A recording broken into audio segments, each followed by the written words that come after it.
Good morning मैत्रिणींनो. आज आपण मंगलच्या किचनमध्ये पाहणार आहोत वर्मिसेलीचा उपमा. वर्मिसेली एक शेवई प्रकार येतो, गोडही करतात आणि तिखटही करतात, पण हा नाश्त्यासाठी अत्यंत चांगला पदार्थ आहे. अगदी पोह्यासारखी तयारी करायची आपल्याला.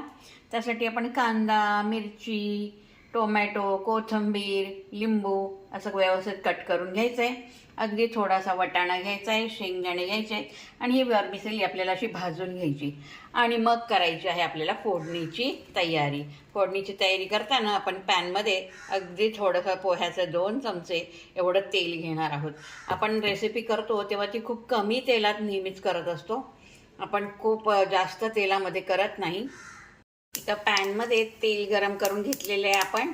त्यामध्ये आपण टाकणार आहोत अगदी थोडीशी मोहरी, त्यावर घालणार आहोत आपण मिरची, त्यावर घालणार आहोत आपण थोडेसे भाजलेले शेंगदाणे.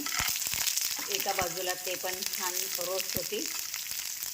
मिरची घातल्यावर आपण घालणार आहोत थोडासा वटाणा, हिरवा वटाणा आहे हा.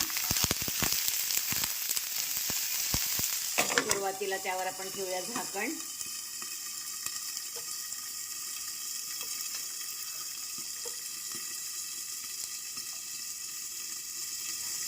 थोडंसं तडतड झालं की आपण झाकण काढूया आणि मग त्यामध्ये आपण ॲड करूया कांदा, मग ॲड करूया टोमॅटो आणि हे व्यवस्थित आपल्याला भाजून घ्यायचं आहे. मंद गॅसवर भाजायचं. व्यवस्थित परतलं की मध्ये आपण त्यामध्ये टाकणार आहोत थोडंसं मीठ.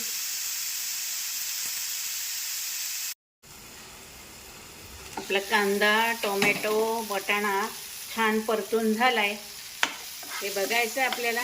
आणि त्यामध्ये पुन्हा एक आपण जी भाजलेली वर्मिसेली आहे ती आपण त्यामध्ये घालणार आहोत आणि ती पण थोडीशी परतून घेणार आहोत.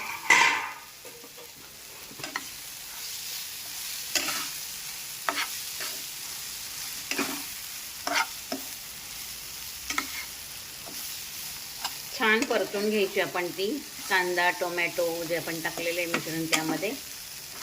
आणि ही शिजण्यासाठी आपल्याला घालायचं आहे यामध्ये पाणी.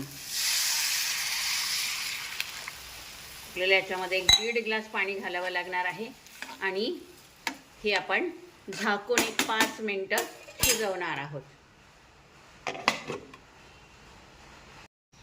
आपली 5 ते 7 मिनिटं अशी शिजवून त्या ठिकाणी वर्मिसेली तयार झालेली आहे.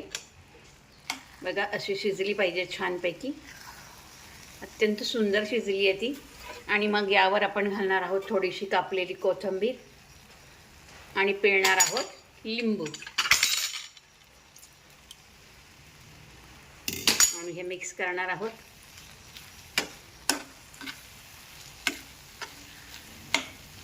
ही झाली वर्मिसेली तयार. अशी तयार झालेली आहे आपली वर्मिसेली उपमा. नाश्त्यासाठी अत्यंत उत्तम पर्याय, खूप चविष्ट लागते. आणि आवडलं असल्यास लाईक करा, शेअर करा, कमेंट करा आणि नवनवीन रेसिपींसाठी सबस्क्राईब करा मंगलच्या किचनला. धन्यवाद.